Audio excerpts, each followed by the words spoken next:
리플은 어떤 용도로 사용되는 암호화폐일까요? 많은 분들이 국제 송금용 암호화폐 정도로 알고 계실 겁니다. 이 전통 금융의 스위프트망을 대체한다는 것인데요. 리플의 이런 원대한 로드맵, 과연 이루어질 수 있을까요? 오늘 영상 하나로 리플 정리해드리겠습니다. 영상 끝까지 봐주세요.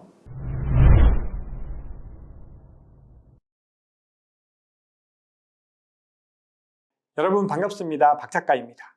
2023년 전 세계에서 가장 많이 거래된 알트코인 1위는 리플입니다. 한국에서도 리플 인기 엄청나죠. SEC 소송 결과가 나오고 리플 가격이 급등했는데 업비트 거래량이 글로벌 1위였습니다. 그런데 리플은 한국인들이 가장 사랑하면서도 또 미워하는 애증의 관계에 있는 코인입니다. 그래서 별명이 리또속이죠. 리플의 또소 같아. 우리가 흔히 리플이라고 부르는 이 암호화폐의 공식 명칭은 XRP입니다. 그러면 리플은 무엇일까요? 리플은 XRP를 발행하는 회사의 이름이면서 프로토콜의 이름입니다. 사실 회사명은 공식적으로는 리플랩스인데요. 줄여서 리플이라고 부르죠. 그런데 이 리플은 암호화폐 이름으로 혼용해서 사용되기도 합니다. 국내 거래소 업비트, 빗썸, 코빗에 가보시면 가상자산 이름이 다 리플이라고 되어 있죠. 그리고 XRP는 화폐의 단위로 사용하고 있습니다. 그런데 공식 명칭은 XRP라는 거 기억해 주세요. 리플은 2004년 컴퓨터 과학자인 라이언 푸거가 개발한 리플페이에서 시작되었습니다. 역사가 무려 20년 가까이 되어가죠. 리플페이는 실시간 국제 송금을 위한 서비스로 개발되었습니다. 그런데 당시에는 블록체인 기반의 암호화폐와는 관계가 없었죠. 2012년 푸거가 물러나고 크리스 라슨과 제드 맥케일럽이 이 리플페이를 인수해서 오픈코인이라는 회사를 설립합니다. 그리고 블록체인과 암호화폐 개념을 도입하죠. 이때 XRP도 발행합니다. 따라서 현재의 리플의 체계를 갖춘 건 2012년 이후로 볼 수 있습니다. 2013년에는 회사명을 오픈코인에서 리플랩스로 변경합니다. 자, 그런데 얼마 지나지 않아서 이 공동 창업자이면서 굉장히 뛰어난 개발자였던 제드 맥케일럽이 이사회와 마찰을 빚으면서 리플을 떠나게 됩니다. 사실상 쫓겨난 거나 마찬가지죠. 제드는 이 리플을 하드포크해서 스텔라 루멘이라는 코인을 만듭니다. 스텔라 루멘도 굉장히 인기가 많은 코인이죠. 현재 이 리플랩스의 CEO는 한국 투자자들 사이에서 빵형이라고 불리는 브래드 갈링하우스입니다. 자, 이 금융이라는 분야는 모든 산업 중에서 가장 변화가 더딘 산업이죠. 국제 송금 시스템도 많은 단점이 있지만 별다른 변화는 시도하지 않고 있습니다. 리플은 바로 그 지점을 파고들었습니다. 1977년 미국과 이 유럽 시중은행들은 국가 간의 자금 거래를 위해서 스위프트, 국제은행 간 통신협회를 만들었습니다. 현재 전 세계 약 200개국, 1만 1000여 개 이상의 금융기관이 스위프트망을 통해서 돈을 지불하거나 이 무역대금을 결제하고 있죠. 기축동화인 달러를 이용한 국제금융거래에서는 반드시 필요한 서비스입니다. 그런데 스위프트를 활용한 이 국제송금은 문제점이 있습니다. 굉장히 다양한데요. 크게는 두 가지 정도로 정리할 수 있습니다. 첫 번째는 송금 시간이 너무 오래 걸리고 두 번째는 수수료가 비싸다는 겁니다. 스위프트 송금은 기본적으로 5단계에서 6단계 그 이상의 과정을 거칩니다. 송금 완료까지는 이틀에서 3일 정도의 시간이 소요되죠. 자, 송금은행과 수신은행 간의 자금 보유량에 문제가 발생했다. 그러면 여러 중개은행들을 거쳐야 하는 경우도 발생할 수 있습니다. 그 과정에서 송금이 취소되는 경우도 꽤 빈번한 편이죠. 그리고 수수료가 비싸지게 됩니다. 기본적으로는 2% 내외이지만 송금 금액이 커지거나 환전 비율이 높거나 중개은행을 많이 거치면 수수료는 8%에서 무려 23%까지도 불어날 수 있습니다. 자, 그러면 금융기관들이 리플을 활용하는 이유는 무엇일까요? 자, 리플은 본인들이 개발한 솔루션을 통해서 국제송금의 이런 문제점들을 해결하고자 한 겁니다. 기존 스위프트는 단방향이었습니다. 그냥 코드를 통해서 하나씩 확인을 해나가는 거죠. 그래서 송금이 굉장히 느렸던 겁니다. 리플 솔루션은요, 이 양방향으로 서로 정보를 주고받을 수 있는 방식을 적용했습니다.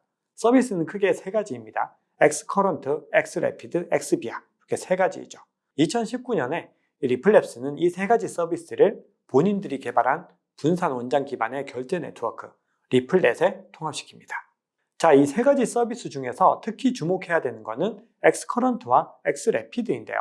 금융기관들이 이 두 개의 서비스를 도입한 현재 현황을 보면 리플이 궁극적으로 가고자 하는 방향성과 현재의 상황에서는 약간 괴리감이 있다는 것을 알 수 있습니다.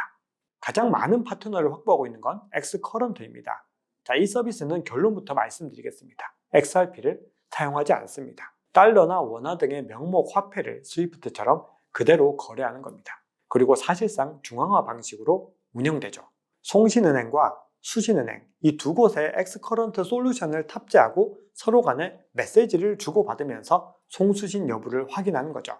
그리고 ILP, 인터레처 프로토콜이라는 걸 사용해서 돈을 보내게 됩니다. 자, 명목 화폐를 스위프트처럼 똑같이 주고받기 때문에 은행이 다른 은행에 예치한 돈을 보관하는 계좌죠. 바로 노스트를 계좌를 보유해야 합니다. 사실상 스위프트와 비슷한 구성으로 가지고 있다는 거죠. 자, 그러면 은행들이 이 엑스커런트를 선호하는 이유를 알 수가 있습니다. 바로 기존 은행들의 송금 시스템에 리플렛을 그냥 적용하면 되기 때문에 큰 변화를 수반하지 않는 것이죠. 그러면서 송금은 몇 분 안에 해결하고 비용도 절감할 수 있는 겁니다. 자, 그러면 금융기관들이 XRP 활용을 꺼리는 이유가 무엇일까요? 이거는 두 번째 서비스인 엑스래피드를 보시면 알 수 있습니다. 자, 이 두 번째 엑스래피드라는 방식은요, ODL이라는 솔루션을 활용합니다. ODL은 On Demand Liquidity의 약자로 리플렛을 통해서 자금을 송금할 때 필요한 유동성을 공급한다는 의미입니다. 자, 쉽게 정리하겠습니다. 자금을 예치하지 않고, 그러니까 달러나 원화를 예치하지 않고 그냥 XRP를 통해서 송금할 수 있는 솔루션입니다. 예를 들어서 한국에서 미국으로 송금한다고 했을 때 이 원화를 전송하면 리플사에서 원화를 리플로 바꿔주고 미국으로 리플을 전송하는 겁니다. 그리고 미국에서는 이 받은 리플을 다시 달러로 바꾸는 방식이죠. 자, 이렇게 되면은 노스트를 계좌가 필요가 없습니다. 그냥 엑스래피드 방식으로 XRP만 전송하면 되는 거죠. 그래서 2초에서 4초 이내로 정말 빠르게 송금할 수 있습니다. 수수료도 1센트 미만으로 매우 저렴하죠. 자, 그런데 대부분의 은행들은 이 엑스래피드보다 엑스커런트를 훨씬 더 많이 도입했습니다. 이유가 뭘까요? 바로 시시각각 이 가치가 변하는 암호화폐의 변동성이 너무 부담이 되는 겁니다. 은행들이 XRP를 미리 매입해서 보유하기에는 이 변동성을 감당할 수가 없다는 것이죠. 자, 리플랩스는 기본적으로 이 솔루션을 운영하는 회사입니다. 앞서 말씀드린 엑스커런트, 엑스래피드, 엑스비아 같은 이런 솔루션들을 판매를 하는데 만약에 이 XRP의 가치가 계속해서 상승하지 않으면 회사도 성장할 수가 없겠죠. 따라서 엑스래피드가 이 은행들에게 활발하게 보급이 되어야 합니다. 이게 리플이 지니고 있는 첫 번째 문제입니다. 자, 두 번째는 다른 송금용 암호화폐와 경쟁해야 한다는 겁니다. 송금에 용이한 가상자산이 리플밖에 없을까요? 그건 아니겠죠. 가까이 친동생 스텔라 루멘도 있습니다. 그런데 훨씬 강력한 경쟁자가 있습니다. 바로 달러 기반의 스테이블 코인입니다. 현재 송금에 가장 많이 활용되는 가상자산 1위는 USDT 테더입니다. 2위는 USDC이죠. 자, 이 두 개의 코인은 가치가 흔들리지 않기 때문에 은행들의 입장에서 훨씬 더 부담 없이 도입을 할 수 있습니다. 거래량 차이가 이 리플과 수십 배 이상 나고 있다고 해요. 그러면 3위는 리플일까요? 3위는 비트코인이었습니다. 자, 세 번째는 규제 이슈가 마무리되지 않았다는 겁니다. SEC와의 소송은 2020년 12월부터 시작되었죠. 리플이 미등록 증권을 판매하고 있다는 이유에서였는데요. 법원은 이번에 리플의 손을 더 들어줬습니다. 일반 대중들에게 판매한 건 증권이 아니다 라고 판결한 것이죠.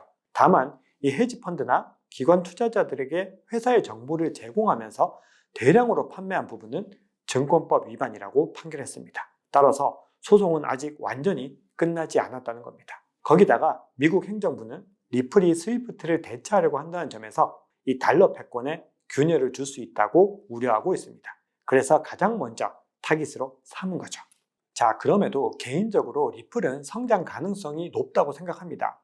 리플은 전 세계의 금융 시스템을 개선하고 혁신하기 위해서 다양한 파트너들과 협약을 체결하고 있죠. 블록체인 기반 결제 인프라를 구축하고 유동성을 관리하고 토큰화, CBDC 같은 새로운 영역들을 계속해서 개척하고 있습니다. 현재 6개 대륙 55개국에 걸쳐서 수백여 고객을 보유하고 있고 70개 이상의 시장에 결제 기능을 제공하고 있습니다. 이 파트너 중에는 뱅크 오브 아메리카나 스탠다드 차터드 같은 글로벌 은행들도 포함되어 있습니다. 자, 제가 앞서서 이 엑스래피드의 보급이 굉장히 적다고 말씀드렸죠. 아직까지도 미진하지만 계속해서 꾸준히 영역을 확장하고 있습니다. 자, 은행들의 참여는 아직 적지만 머니그램, 머큐리 FX, 쿠알릭스, 웨스턴 유니온 같은 결제 서비스 업체들이 계속해서 지속적으로 참여하고 있습니다. 자, 제가 리플이 특히 대단하다고 생각하는 이유는 또 있습니다. 이 강력한 SEC의 공격에도 굳건하게 본인들의 사업을 이어가고 있다는 것이죠. SEC를 상대로 이 리플만큼 대등하게, 아니 더 우위에서 공격을 막아낸 회사가 역사적으로 몇 개나 있었을까요? 리플은 굉장히 큰 스트레스 테스트를 통과하고 있습니다. 물론 지금까지 압도적으로 많은 스트레스 테스트를 통과한 것은 비트코인입니다. 지금까지 총 469번의 사망 선고를 받았습니다. 리플도 하나의 중요한 지점을 통과하고 있습니다. 자, 리플에 대해서 제가 추가적으로 꼭 알아야 하는 내용들을 더 말씀을 드릴게요. 리플은 총 발행량이 1000억 개로 정해져 있습니다. 채굴 과정 없이 발행을 완료했죠. 그런데 간혹 리플이 발행량을 임의로 막 조절하고 마음대로 발행한다고 잘못 알고 계시는 분들이 있는데요. 정확하게 정해져 있습니다. 자, 그리고 이 리플 재단은 XRP를 에스크로 계좌에 예치하고 예치된 XRP를 매달 일정 양씩 시장에 방출합니다. 그리고 시장에서 사용되지 않은 XRP는 다시 회수해서 에스크로 계좌에 넣게 되죠. 자, 이거는 이 XRP의 유통량을 조절하고 가격 안정성을 유지하기 위해서 고안된 이 리플만의 독특한 방식입니다. 에스크로에 예치된 XRP의 양은 투명하게 공개도 하고 있습니다. 자, 그리고 리플은 거래량이 늘어날수록 소각되는 구조를 가지고 있습니다. 1회 송금 시마다 0.00001 XRP가 소멸되죠. 따라서 거래가 늘어날수록 꾸준히 유통량이 줄어들면서 희소성은 증가하게 되는 구조를 가지고 있습니다. 자, 몇 가지만 더 부연 설명을 드리면요. 리플의 합의 알고리즘은 비트코인의 POW나 이더리움의 POS와는 다릅니다. RPC라고 하는 본인들만의 합의 알고리즘을 사용하고 있죠. 그리고 리플렛에서 거래를 실행하기 위해서는 리플레저라는 소프트웨어를 활용합니다. 자, 제가 짧은 영상에서 이 리플에 대해서 많은 내용을 다루고 좀 많이 전달드리고 싶어서 내용을 빡빡하게 넣었는데요.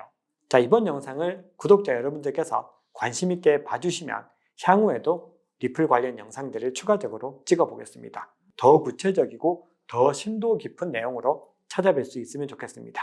자, 지금까지 박 작가였습니다. 여러분 내용이 도움이 되셨다면 구독, 좋아요, 알림 설정, 댓글 정중하게 부탁드립니다. 감사합니다.